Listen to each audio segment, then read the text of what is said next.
وبالأسحار هم يستغفرون. بسم الله الرحمن الرحيم. السلام عليكم ورحمة الله وبركاته. الحمد لله والصلاة والسلام على رسول الله وعلى آله وصحبه وسلم تسليما كثيرا. أما بعد. Puji dan syukur senantiasa kita panjatkan kehadirat Allah Jalla wa Ala yang telah berfirman, wa in ta'uddu ni'matallahi la tuhsuha innal insana lazalumun kafar. Dan kalaulah kalian ingin menghitung-hitung akan nikmat Allah atas kalian, la tuhsuha, niscaya kalian tidak akan mampu menghitungnya. Sesungguhnya manusia itu pelaku kezaliman dan kekufuran. Berkat nikmat kesehatan, kesempatan dan hidayah taufik dari Allah Jalla wa Ala, sehingga pada malam yang berbahagia ini kita dapat berkumpul kembali di rumah Allah Jalla wa Ala yang mulia ini, di majelis ilmu agama, majelis tafsir Al-Quranil Azim karya Al-Imam Ibnu Katsir rahimahullahu ta'ala. Maka kita memohon kepada Allah Jalla wa Ala agar menjadikan kita dari orang-orang yang Ia firmankan di dalam sebuah hadis qudsi yang diriwayatkan oleh Imam Ahmad dan Al-Imam Tirmidzi, di mana Allah berfirman, wajabat mahabbati lil mutahabbina fiyya wal mutajalisina fiyya wal mutazawirina fiyya wal mutabadzilina fi.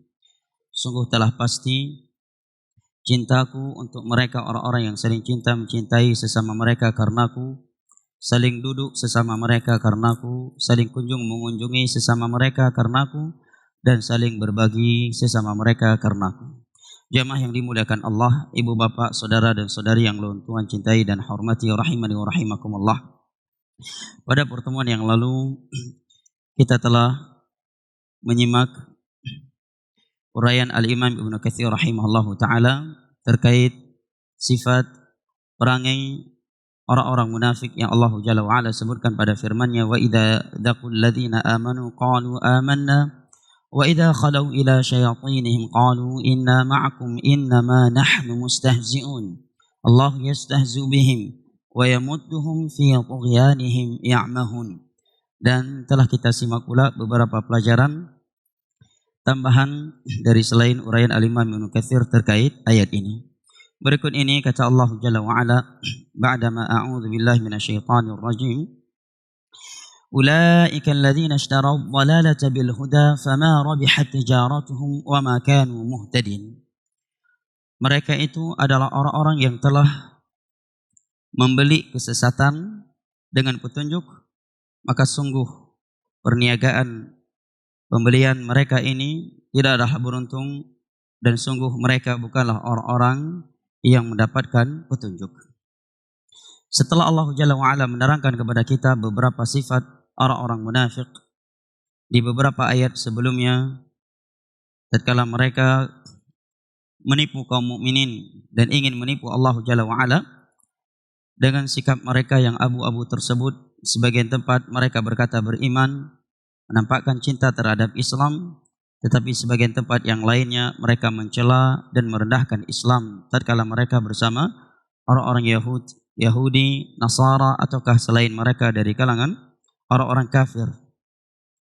Juga sikap mereka, sifat mereka yang di dalam hati mereka ada penyakit kekufuran, keraguan, dan penyakit lainnya terhadap Islam ini. Dan juga sifat mereka yang Allah sebutkan pada ayat ke-11 dan ke-12, bahwa mereka orang yang sulit menerima nasihat, yang tidak mau mengakui kesalahan yang telah ia lakukan. Lebih dari itu, mereka menamakan kesalahan atau perusakan yang mereka lakukan sebagai bentuk perbaikan. Sebagai bentuk perbaikan.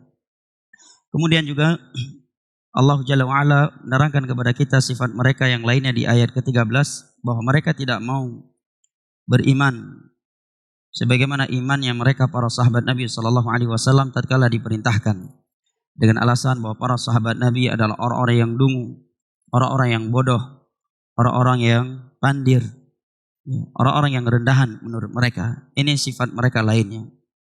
Tidak mau mengikuti kebaikan, kemudian merendahkan menjatuhkan, membunuh karakter orang-orang yang berada di atas kebaikan sehingga mereka tidak dinilai jelek. Ini sifat mereka yang luar biasa. Sebenarnya mereka tidak melakukan sebuah kebaikan yang ada dalam agama ini, itu sudah sebuah dosa. Tetapi mereka setelah melakukan hal tersebut juga melakukan yang lebih parah dari itu. Setelah tidak mau melakukan kebaikan yang ada dalam agama ini, justru mereka merendahkan orang-orang yang telah melakukannya agar tidak terbakar jenggot mereka.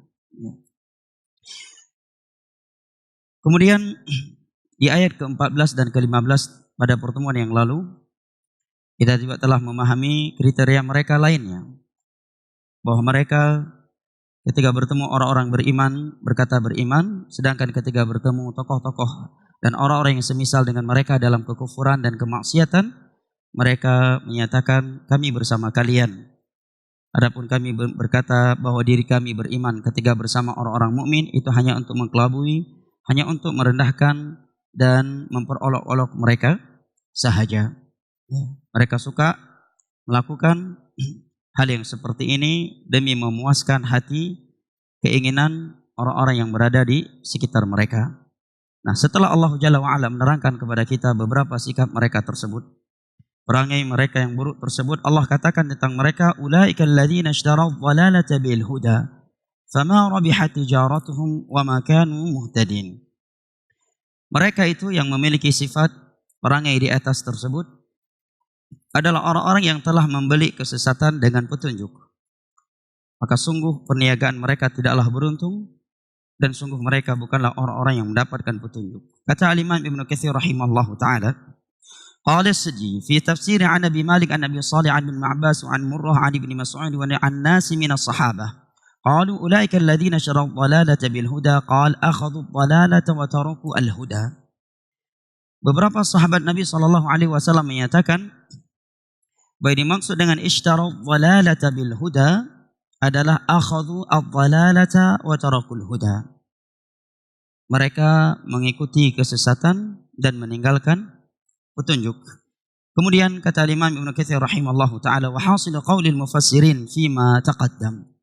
Alhasil ucapan ulama tafsir terkait ayat di atas adalah annal munafiqina adalu 'anil huda ila dhalal wa'tadhu 'anil huda bil dhalalah wa huwa ma'na qawlihi ulaika alladhina ishtaraw dhalalata bil huda ay badhalu al huda thamanan lil dhalalah wa sawa'un fi dhalika man kana minhum qad hasala lahu al iman thumma raja'a anhu ila al kufr kama qala ta'ala fihim dhalika bi annahum kafaru amanu thumma kafaru fa tubi'a ala qulubihim aw annahum istahabbu dhalalata 'ala al huda kama yakunu halu fariqin akhar minhum fa innahum anwa'un wa aqsam. ولهذا قال تعالى فما ربحت تجارتهم وما كانوا مهتدين أي ما ربحت صفقتهم في هذه البيعة وما كانوا مهتدين أي راشدين في صنيعهم ذلك.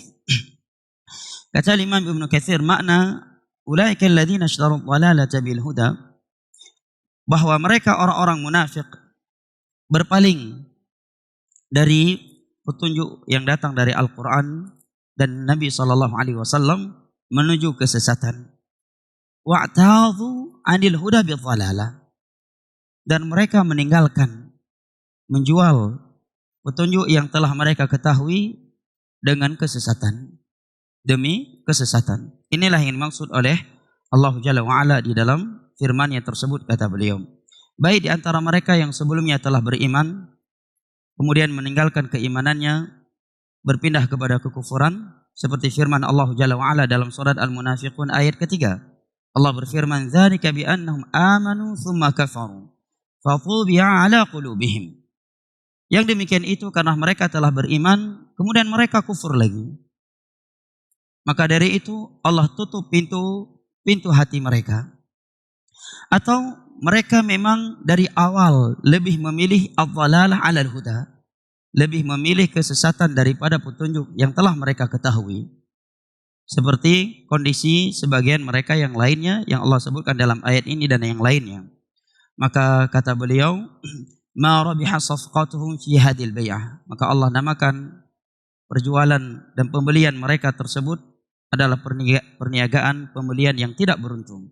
Karena mereka telah menjadikan hidayah, petunjuk sebagai harga untuk membeli kesesatan yang telah mereka ketahui atau yang telah mereka berada di atasnya sebelumnya.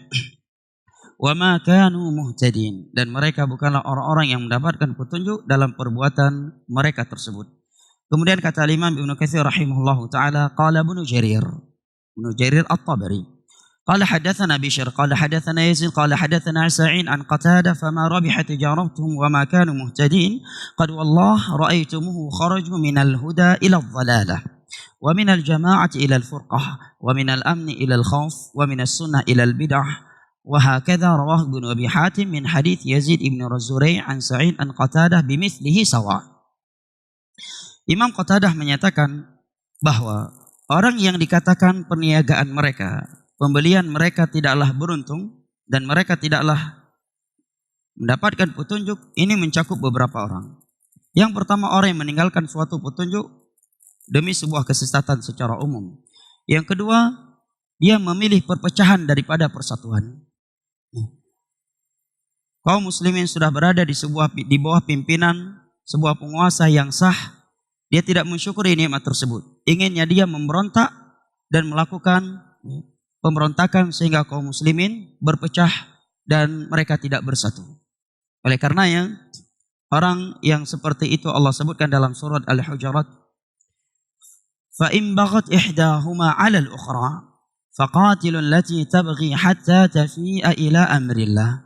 Apabila ada sebagian orang yang beriman, mereka muslim, memberontak kepada sebagian kaum mukminin yang mereka berada di bawah pimpinan yang sah, maka perangi para pemberontak tersebut sehingga mereka mau kembali bersatu lagi bersama kaum mukmin di bawah pimpinan yang sah.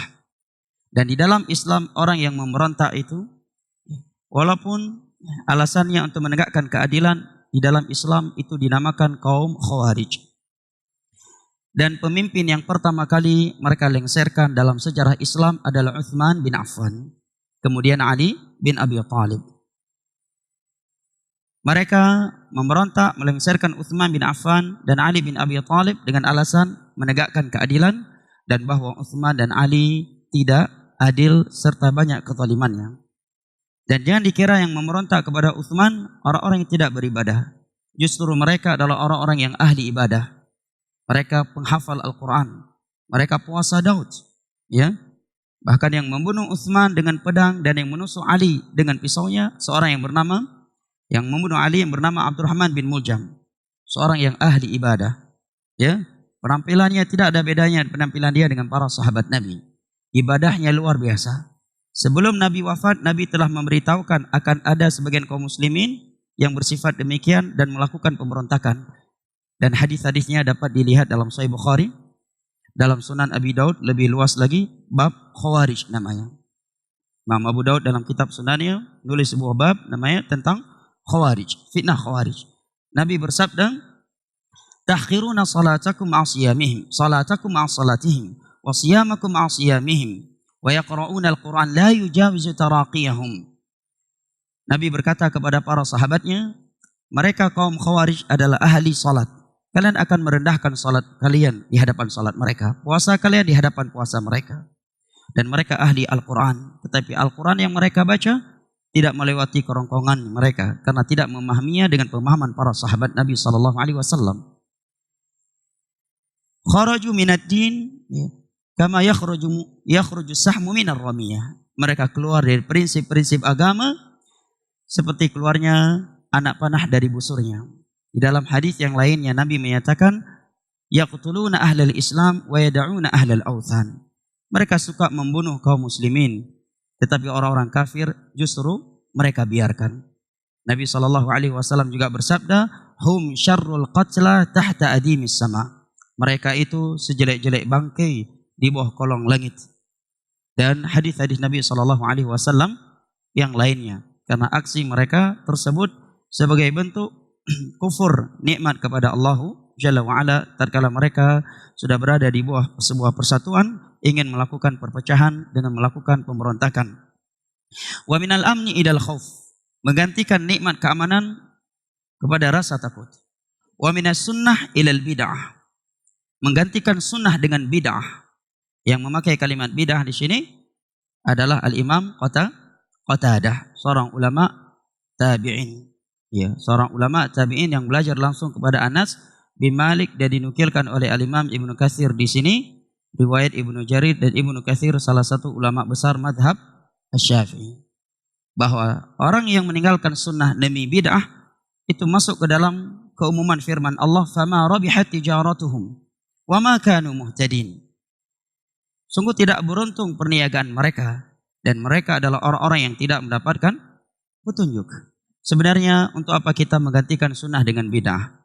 Bukankah Nabi SAW setiap Jumat di awal khutbahnya menyatakan, wa khairul hadi Muhammadin SAW, sebaik-baik petunjuk adalah petunjuknya Rasulullah SAW. Dan bukankah Allah Jalla wa'ala berfirman, qul in kuntum tuhibbunallaha fattabi'uni yuhibbukumullah wa yaghfir lakum dunubakum innallaha ghafurur rahim. Katakanlah wahai Nabi Muhammad kepada umatmu, jika kalian adalah orang-orang yang cinta kepada Allah, maka ikutilah aku. Niscaya Allah akan mencintai kalian dan akan mengampuni dosa-dosa kalian. Sesungguhnya Allah Maha Pengampun lagi Maha Pengasih. Allah juga berfirman dalam surat Al-Hasyr, "Wa ma ataakumur rasulu fakhudhuhu wa ma nahakum anhu fantahu wattaqullaha innallaha syadidul iqab." Dan apa yang dibawa oleh Rasul, ambillah oleh kalian. Jangan kita tinggalkan hanya dengan alasan kearifan lokal. Kita kemanakan firman Allah ini? Udah jelas-jelas ada petunjuk Nabi dalam suatu ibadah, kemudian kita tinggalkan hanya dengan alasan kearifan lokal, di mana bumi dipijak, di situ langit dijunjung tinggi.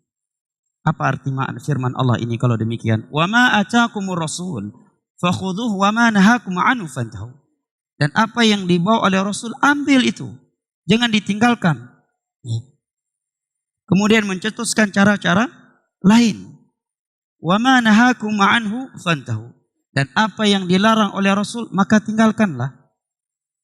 Di antara hal yang dilarang oleh Nabi SAW adalah mengada-adakan perkara baru dalam urusan agama tanpa anjuran dari ucapan atau contoh dari perbuatan serta iqrar beliau kepada para sahabatnya, sebagaimana dalam hadis yang diriwayatkan oleh Al-Imam Ahmad dan Imam Ibnu Majah dari Irbad bin Sariyah radhiyallahu anhu. Nabi bersabda, "Fa innahu may ya'ish minkum ba'di fasayara ikhtilafan katsira, fa 'alaikum bi sunnati wa sunnatil khulafa'ir rasyidin al-mahdiyyin, 'addu 'alaiha bin nawajid wa iyyakum wa muhdatsatil umur fa inna kulla muhdatsatin bid'ah wa kulla bid'atin dhalalah wa kulla dhalalatin finnar." Riwayat Imam Ahmad dan Al-Imam Ibnu Majah dari Irbad bin Sariyah, dicantumkan oleh Imam Ibnu Katsir, ulama besar mazhab Syafi'i, dalam dua kitab beliau Riyadhus Shalihin dan Al-Arba'in.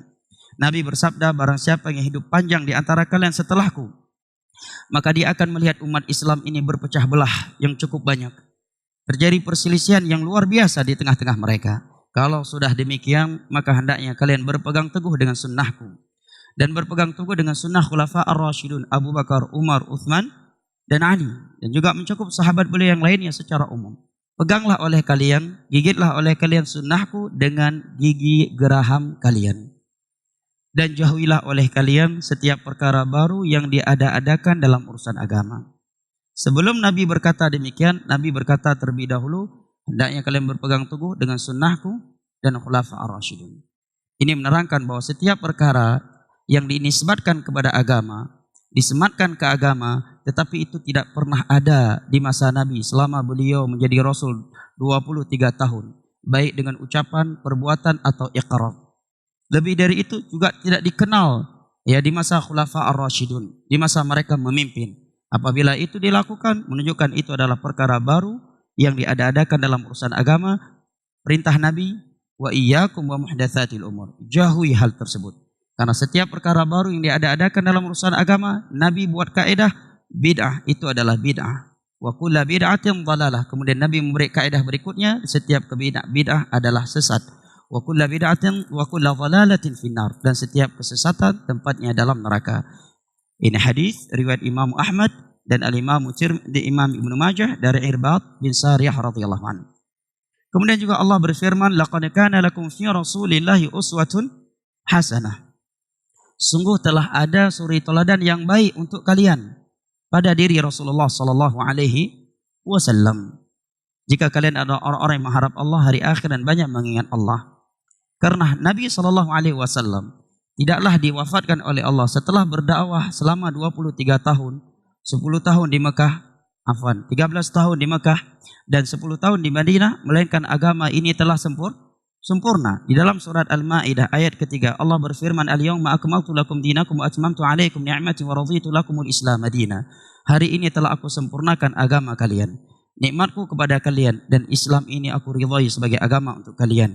Kalau kita membuka kitab-kitab tafsir, di antara tafsir Ibnu Katsir, bahwa ayat ini turun pada Haji Wada' di hari Jumat dan Nabi sedang wukuf di Arafah ba'dal asar. Sebagaimana dalam riwayat Bukhari dari Umar bin Khattab, 80 hari setelah ayat ini turun, Nabi kita diwafatkan oleh Allah. Dan setelah ayat ini turun, tidak ada lagi pembahasan halal dan haram. Oleh karenanya di dalam sebuah hadis Nabi SAW yang sahih, beliau bersabda, "Ma min syai'in yuqarribukum ilal jannah illa qad bayyantu, wa ma min syai'in yubaidukum 'anil nar illa qad bayyantu." Sungguh tiada kebaikan yang mendekatkan kalian kepada Allah, kepada syurganya, melainkan telah aku terangkan kepada kalian. Dan sungguh tidak ada sebuah perkara yang dapat menjauhkan kalian dari neraka Allah, melainkan telah aku terangkan kepada kalian. Diriwayatkan oleh Imam Muslim dari Abdullah bin Amr bin As radhiyallahu anhuma, Nabi sallallahu alaihi wasallam bersabda, "Ma min nabiyyin qabli illa kana haqqan alaihi an yadulla ummatu ala khairi ya'lamuhu lahum wa an yanzirahum min syai'in ya'lamuhu lahum." Sungguh setiap nabi itu berkewajiban, diwajibkan oleh Allah untuk menunjukkan umatnya, menuntun umatnya kepada setiap kebaikan yang ia ketahui. Maka tidak mungkin ada sebuah kebaikan dalam urusan agama Nabi belum menjelaskannya. Dan memperingatkan mereka dari setiap kejelekan yang telah mereka ketahui. Sebagai contoh jamaah yang dimuliakan Allah, jangankan dalam urusan besar dalam agama ini, masalah buang kotoran itu ada petunjuk khusus dari Nabi. Pada kita masuk WC ingin buang kotoran yang najis, rupanya ada petunjuk dari Nabi SAW. Kalau kita buang kotoran di tempat yang tanpa bangunan, tidak boleh menghadap kiblat dan tidak boleh membelakangi kiblat. Kalau di dalam bangunan tidak boleh menghadap ke kiblat, tetapi boleh membelakangi kiblat. Masuk ke tempat pembuangan hajat, buang hajat, ada zikir khusus yang beliau ajarkan, yang tidak bisa diganti dengan konteks yang lain, yaitu Allahumma inni a'udzubika minal khubuthi wal khaba'ith. Hadis Bukhari dari Anas bin Malik. Keluar dari WC membaca ghufranaka. Bahkan untuk melampiaskan hawa nafsu saja di antara pasangan suami istri, ada konteks zikir khusus yang Nabi ajarkan, yaitu bismikallahumma jannibna syaitan wa jannibi syaitan ma razaqtana. Maka mungkinkah setelah salat 5 waktu tidak ada petunjuk Nabi? Demi Allah jemaah, kalau kita jujur beragama, jujur menyampaikan kepada masyarakat, demi Allah masyarakat akan tahu bagaimana konteks zikir setelah salat 5 waktu. Tak usah jauh-jauh, ambil Sahih Bukhari, Sahih Muslim, Sunan Abi Daud, Sunan Tirmidzi, dan seluruh kitab fikih berbagai madhab juga boleh. Semua kitab-kitab di atas di sana membahas sebuah bab yang berjudul Al-Adhkar Ba'ad Adbar Salawat. Konteks zikir setelah salat 5 waktu yang datang dari Nabi SAW. Dari seluruh riwayat yang ada menyebutkan bahwa Nabi setelah salam mengucapkan astaghfirullah 3 kali. Allahumma anta salam wa minka salam tabarakta ya dzal jalali wal ikram. Jangan ditambah lagi wa ilaika ya'udu salam dan seterusnya. Kemudian la ilaha illallah wahdahu la syarika lah, lahul mulku wa lahul hamdu wa huwa ala kulli syai'in qadir. La haula wa la quwwata illa billah. La ilaha illallah mukhlishina lahuddin walau karihal kafirun. Allahumma la mani lima a'taita wa la mu'ti lima mana'ta wa la yanfa'u dzal jaddi minkal jadd. Kemudian subhanallah 33 kali atau 11 kali menurut sebagian ulama. Alhamdulillah 33 kali. Allahu Akbar 33 kali. Kemudian la ilaha illallah wahdahu la syarika lah, lahul mulku wa lahul hamdu wa huwa ala kulli syai'in qadir. Menjadi genap 100 kali dengannya. Kemudian ayat kursi. Kemudian 3 kul. Khusus pada maghrib dan subuh 3 kul masing-masing yang dibaca sebanyak 3 kali. Kemudian membacakan la ilaha illallah wahdahu la syarika lah, lahul mulku wa lahul hamdu yuhyi wa yumiitu wa huwa ala kulli syai'in qadir sebanyak 10 kali. Dan pada salat subuh Nabi juga membacakan Allahumma inni as'aluka ilman nafi'an wa rizqan thayyiban wa amalan mutaqabbala. Kenapa ini enggak dipraktekkan? Dan Abdullah bin Umar menyatakan, kana Rasulullah sallallahu alaihi wasallam yaqidu tasbih bi asabi'ihil yumna. Nabi ketika bertasbih subhanallah, alhamdulillah, Allahu akbar dengan membulatkan jari jemari tangan kanannya. Hadis riwayat Abu Daud dari Abdullah bin Umar. Apakah hal yang seperti ini kita tinggalkan hanya alasan kearifan lokal? Kamu kamangat lagiyo gepegah ligore, kamu kamurtutun ka lagiyo. Orang zaman anak depan Nabi Muhammad, ro anak-anak muda laweknya beri depan Nabi Muhammad. Inikah alasan seorang muslim? Inikah alasan kita meninggal melakukan suatu ibadah? Kita kemanakan firman Allah, laqad kana lakum fi rasulillahi uswatun hasanah. Sungguh telah ada suri toladan yang baik untuk kalian pada diri Rasulullah. Kita kemanakan firman Allah, wa ma atakumur rasulu fakhudhuhu wa ma nahakum anhu fantahu wattaqullaha innallaha syadidul iqab. Kita kemanakan hadis Nabi SAW, khairul hadi hadi Muhammadin SAW. Sebaik-baik petunjuk adalah petunjuknya Rasulullah SAW. Bahkan sebagian ulama menyatakan al-iqtisadu fi sunnah khairum minal ijtihadi fil bid'ah. Sederhana dalam beragama tetapi sesuai dengan petunjuk Nabi itu jauh lebih baik daripada semangat yang luar biasa tapi dengan cara-cara yang tidak ada tuntunan dari Nabi SAW. Diriwayatkan oleh Al-Imam Al-Bukhari dari Aisyah radhiyallahu anha, beliau menyatakan ja'a thalathatu ratin ila buyuti azwajin Nabi sallallahu alaihi wasallam fasalu an ibadati Nabi sallallahu alaihi wasallam falamma ukhbiruha ka'annahum taqalluha. Suatu hari ada 3 orang laki-laki datang ke rumah salah satu istri Nabi sallallahu alaihi wasallam. Ini cerita yang luar biasa jemaah. Saya berharap kita merenunginya dan memperhatikannya. Akhirnya kita mendapatkan pelajaran yang sangat dalam dari Nabi setelah kisah ini.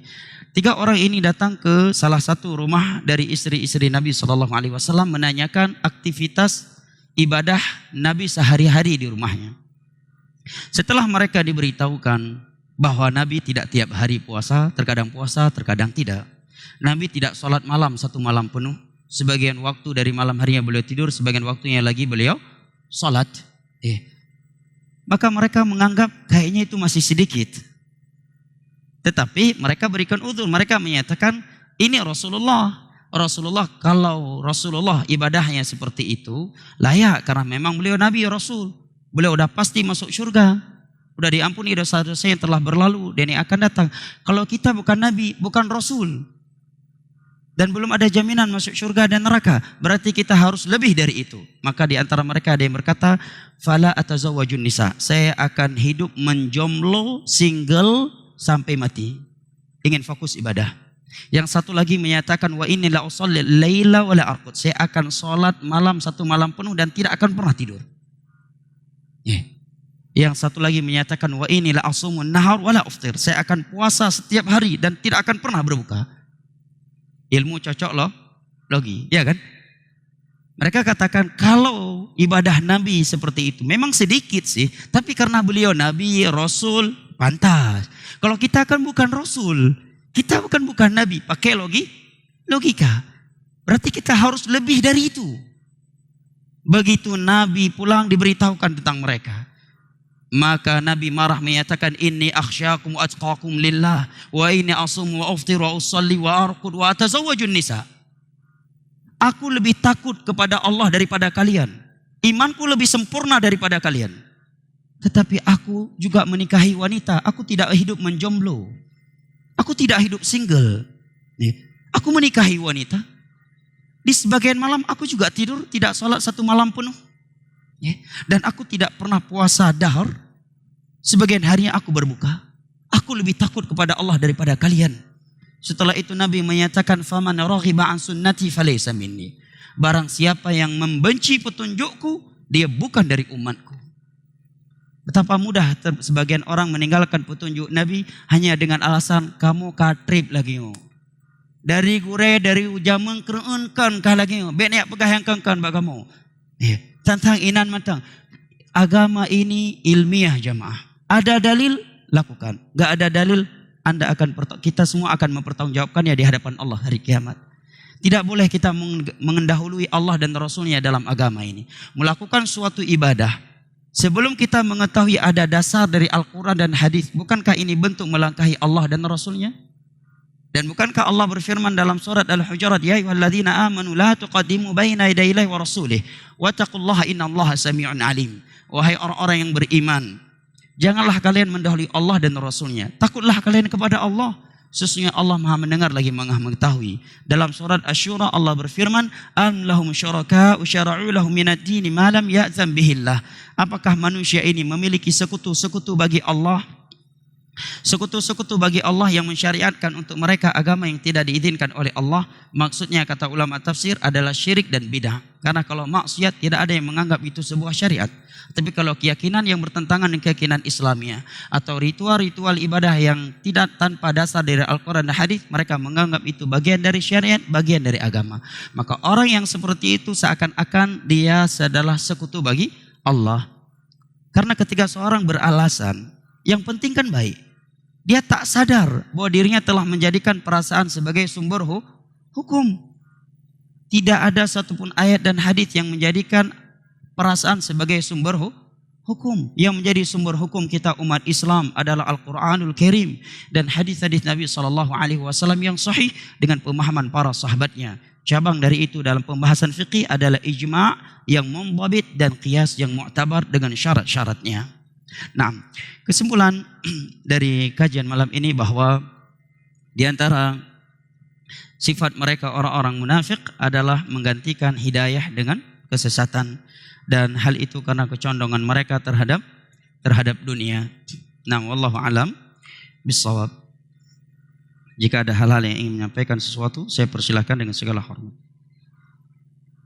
Di sini ada pertanyaan, Ustaz, orang tua saya pernah mengatakan bahwa pada malam Minggu dan malam Jumat kita dianjurkan membaca surat Yasin karena pada waktu itu arwah turun ke bumi.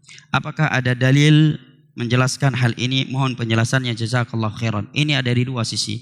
Yang pertama masalah gentayangan ruh. Berkeyakinan ruh itu gentayangan, ini adalah akidah jahiliyah. Berkeyakinan ada ruh yang gentayangan, ini adalah akidah jahiliyah. Ya. Karena ruh yang telah mati sudah berada di alam barzakh. Alam barzakh itu artinya fasil, sesuatu yang memisahkan antara alam dunia dengan alam akhirat. Ya. Oleh karenanya, manusia yang diazab dalam kuburan saya tak terdengar dengan kita. Pada jarak kita dengan mereka, kalau kita berdiri di atas kuburan mereka hanya 1 atau 2 meter. Ya. Tidak ada ruh yang gentayangan. Oleh karena itu ritual pengintat ruh di sebagian tempat tatkala ada insiden lalu lintas agar ruh tersebut tidak masuk ke yang lainnya, ini akidah Hindu jemaah. Ini akidah Hindu dan ini akidah jahiliyah yang masih diwariskan oleh sebagian orang. Tidak ada ruh gentayangan di dalam Islam. Karena ruh mukmin kalau dia sudah meninggal, dia baqiyat muna'amatan fi qabriha. Dia berada di dalam kenikmatan di alam kuburnya. Ruh orang-orang kafir atau orang yang bermaksiat dari orang-orang mukmin, mereka diazab di alam barzakh. Oleh karena yang Allah berfirman, hatta idza jaa ahadahumul maut qala rabbi irji'un la'alli a'malu salihan fima tarak kalla innaha kalimatun huwa qailuha wa min wara'ihim barzakhun ila yaumi yub'atsun.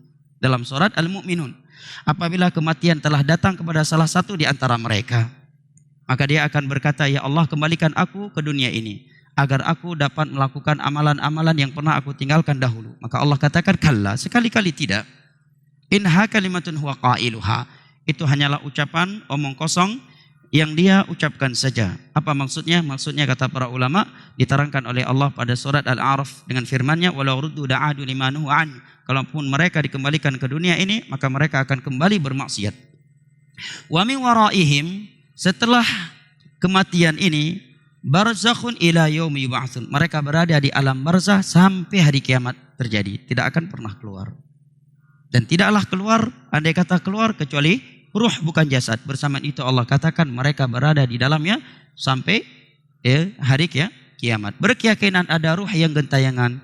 Gua ba'ura nujuh, ba'ura pupluh, nyan akidah jahiliyah yang harus kita bersihkan dari hati kita. Itu adalah khurafat. Ya. Kalau ini tidak ada tawar-menawar. Itu akidah jahiliyah.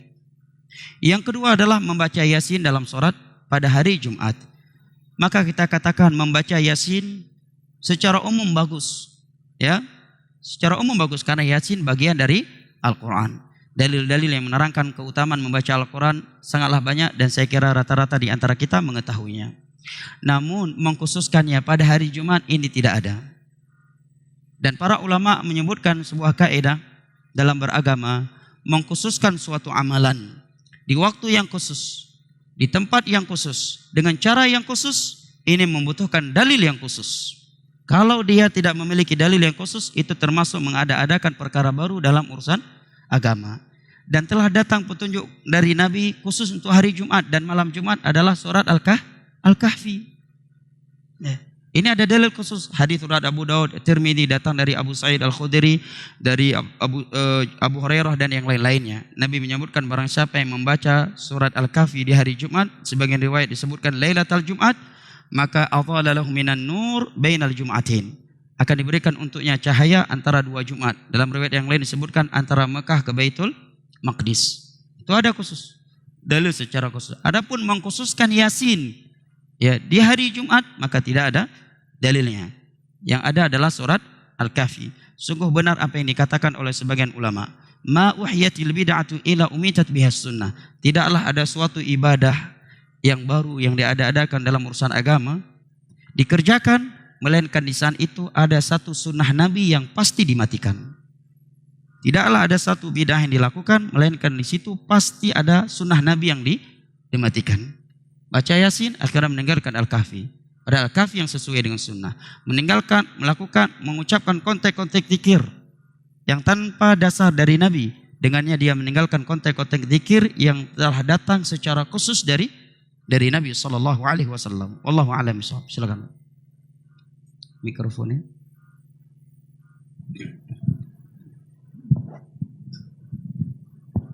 Assalamualaikum warahmatullahi wabarakatuh. Waalaikumsalam warahmatullahi wabarakatuh. Baik Ustaz, berkaitan yang pertama tadi dikaitkan dengan arwah itu. Arwah. Nah, kami pernah juga coba buka-buka, kami kaji, kami tanya sana sini. Kami belum pernah puas. Sehingga dari bermacam sumber kami buka, sampai kami buka, termasuk dalam Barnabas, dalam Matius, enggak ketemu. Tapi alhamdulillah ketemu di Weda. Di Weda. Masya Allah. Dari saudara kita, itu ketemu di sana.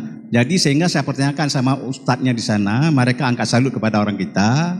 Lebih 200 amalan mereka yang tidak mampu mereka amalkan, kita alhamdulillah hari ini sebagian besar kita amalkan. Termasuk soalan di sini adalah berkaitan dengan amalan baru-baru ini dilakukan oleh orang kita. Dan ini lagi-lagi maaf, mungkin kalau ada yang tersinggung, mudah-mudahan tersungging. Pertanyaannya adalah sederhana, apakah pesiju itu hukumnya sunnah atau bid'ah? Baik, untuk menjawabnya. Koma dulu. Kenapa? Karena kami dulu 2001, jelek-jelek bini mantan pejabat dulu diharapkan saya mau untuk di pesiju. Saya minta tolong karena saya bodoh, ajarin saya berkaitan dengan pesiju itu. Apakah sunnah atau bid'ah? Masya Allah. Sehingga muncul masalah karena saya nggak bisa dijelaskan. Belakangan muncul masalah menjadi gibah bahwa saya tidak mendapat berkah, malah mudah-mudahan tidak menjadi haji yang mabrur, haji yang mardud. Artinya indikator kalau tidak di pesiju itu menurut beliau adalah setidak-tidaknya adalah tidak mendapat berkah. Masya Allah. Setidak-tidaknya. Apalagi lebih pada itu menjadi tidak mabrur, menjadi mardud. Ini mungkin barangkali perlu nasnya ataupun perlu penjelasan yang konkret. Karena ini pernah juga kami sampaikan di sini. Ada ustadz kita bukan nggak tahu pinter dia, tapi karena pinternya untuk kehati-hatian dalam beliau menjawab sehingga jamaah pada gamang. Oleh jamaah juga dipertanyakan kembali berkaitan dengan masalah ini. Kami rasa ini tolong dikumpas secara tuntas. Kalaupun kita tunda salat sebentar nggak apa-apa karena ilmiah. Sebagaimana Ustadz kupas dulu waktu kupas masalah menyangkut dengan hukum merokok. Itu pertanyaan juga dari Ayahanda dulu. Terima kasih. Assalamualaikum warahmatullahi wabarakatuh. Waalaikumsalam warahmatullahi. Dikumpas dan harus tuntas dan waktunya tidak sampai 1 menit. Oh salah jamnya Ayahanda. Siap. Baik, terkait pesiju. Yang pertama saya ingin tanyakan terlebih dahulu, mungkin orang-orang tua khusus yang belajar ilmu adat. Saya ingin tahu dulu kalimat fusiju itu sebenarnya kalimat apa itu? Apakah bahasa Aceh, bahasa Indonesia, ataukah bahasa Arab? Karena andai kata ada suatu ibadah, pasti bahasa yang digunakan untuk ibadah itu bahasa yang ada dalam Al-Quran dan hadis. Itu dari sisi bahasa dulu. Itu kaidah umum ya.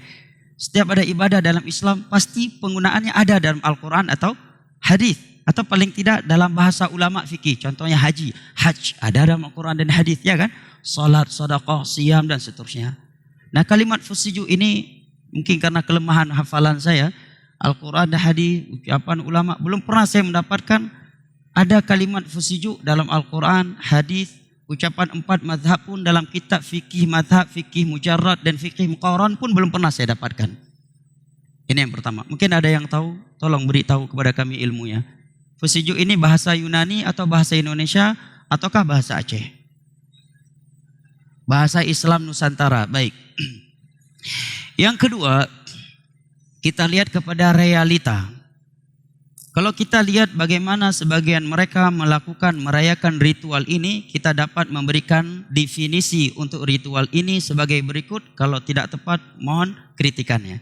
Bahwa fusiju itu adalah sebuah ritual menggunakan daun-daun tertentu yang tidak boleh ditukar dengan daun lain, menggunakan beras yang tidak boleh digunakan dengan selain beras, menggunakan air, tidak boleh diganti dengan benda cair selain air, oleh orang yang khusus, tidak boleh sembarangan orang, dengan konteks-konteks zikir yang khusus, dan ada keyakinan-keyakinan tertentu di dalamnya. Sepakat jamaah dengan definisi saya tentang fusiju? Sepakat? Sepakat ya? Saya kira itu definisi yang insya Allah benar tentang fusiju. Baru definisinya. Karena kata para ulama, dengan kita memahami definisi suatu perkara, kita akan memahami hukumnya. Seorang jangan langsung membahas suatu hukum dan kesimpulan dari sesuatu tanpa memberikan definisinya terlebih dahulu. Sekarang jamaah sepakat ya, definisi fusiju seperti itu, agar saya tidak dituduh hoax lagi nanti. Sepakat bahwa definisi fusiju seperti itu? Satu lagi. Padi bukan beras. Beras campur padi. Apa beda padi dengan bersama insya Allah? Kedua-duanya. Oh dicampur. Campur, baik. Dari ritual tersebut kita dapat menyimpulkan, atau saya nggak mau bilang kita, khawatir keliru. Saya, kalau jamaah tidak setuju boleh kritik. Saya bisa menyimpulkan bahwa di dalam ritual fusiju ada sekian pelanggaran agama apabila yang pertama mubazir, karena buang beras, ya kan? Buang beras.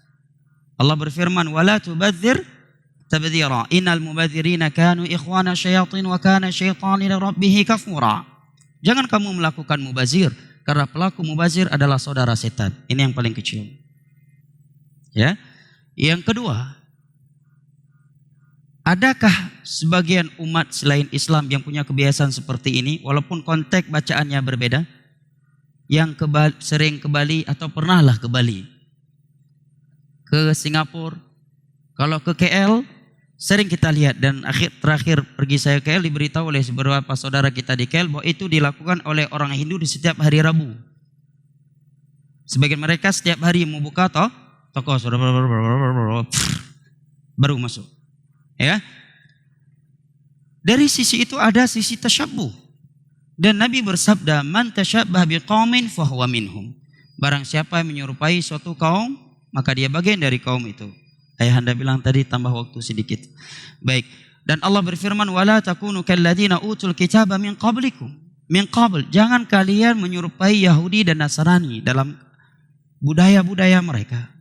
Yang ketiga, di situ ada unsur mencetuskan suatu ibadah, ya kan? Buktinya ada konteks zikir khusus yang tidak bisa diganti dengan yang lain. Bisa dibacakan doa masuk WC di situ? Gak bisa kan? Ada konteks khusus. Bahkan kalau ada orang yang pesejuk dianggap kurang bagus, nya napai betul anda terima oleh Allah, payah ulangi le 3 ngau maling. Menunjukkan apa? Ada konteks-konteks khusus. Siapa yang mengkhususkan itu? Ada dalil yang khusus? Tidak ada. Saya kaji, pernah saya dapat sebuah kitab namanya Doa Fusiju. Disebutkan bahwa dalil fusiju adalah Nabi SAW ketika menikahkan Fatimah dengan Ali, beliau menyiraminya dengan air. Saya katakan benar, itu hadis riwayat Al-Imam Tabarani, tetapi itu hadis dengan sanad yang palsu.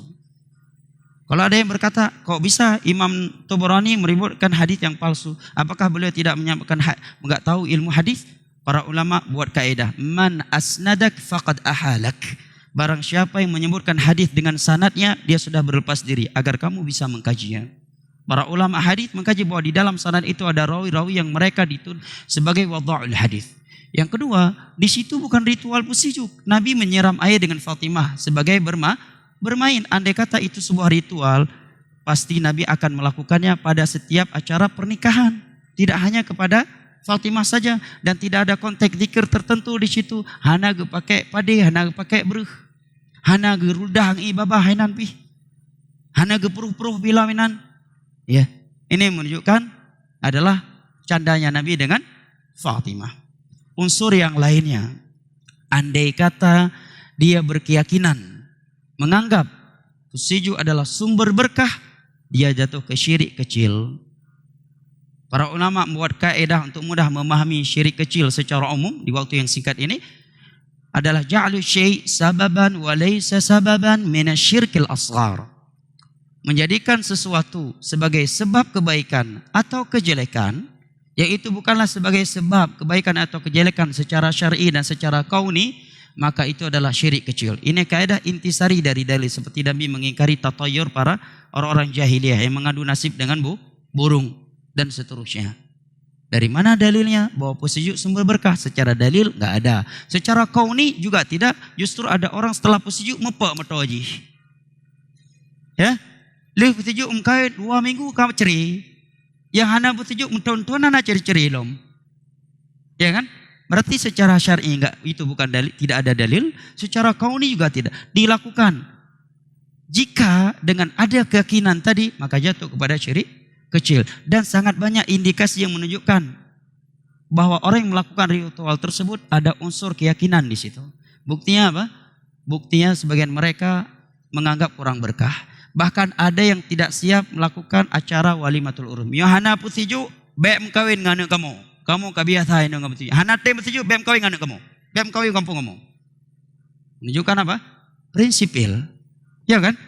Hai hana jadi bem kawin gara-garanya. Yo anak muda hai tem pusijuk, bem kamu kawin, bem kamu peruhlung. Kami tahu orang lain. Ya. Ada unsur keyakinan. Sebagian mereka khawatir naik mobil baru kalau belum pusijuk. Indikasi lainnya, dia minta ke orang khusus. Apakah muslim yang lainnya yang juga sholat 5 waktu, andai kata itu disunahkan, enggak boleh. Ya, orang yang setiap muslim sholat 5 waktu kan boleh. Kenapa harus orang khusus? Ada apa? Nah, ini jawaban terkait pusijuk. Wallahu a'lam bishawab. Saya kira sampai di sini karena waktu yang sudah habis. Lebih dan kurang yang saya mohon maaf, dan sebelumnya saya mohon pamit. InsyaAllah 1 bulan penuh kajian saya libur karena saya akan safar untuk menunaikan ibadah kewajiban haji, dan saya mohon maaf jika selama saya ngisi kajian ada kezaliman, kekeliruan yang saya dalam kata-kata saya, mohon saya dimaafkan. Dan kita memohon kepada Allah Jalla wa'ala agar kembali mempertemukan kita dengan iman dan amal yang lebih baik di dunia ini dan di syurga yang kelak ma'an nabiyyin wa siddiqin wa syuhada'i wa salihin di hari kiamat kala, amin ya rabbal alamin. Dan yang terakhir merupakan kebiasaan ulama salaf ketika mereka ingin melakukan safar jauh adalah saling berwasiat dengan menyebutkan firman Allah, wal 'asr innal insana lafi khusr illa alladhina amanu wa 'amilus salihati wa tawasaw bil haqq wa tawasaw bis sabr. Wassalamualaikum warahmatullahi wabarakatuh.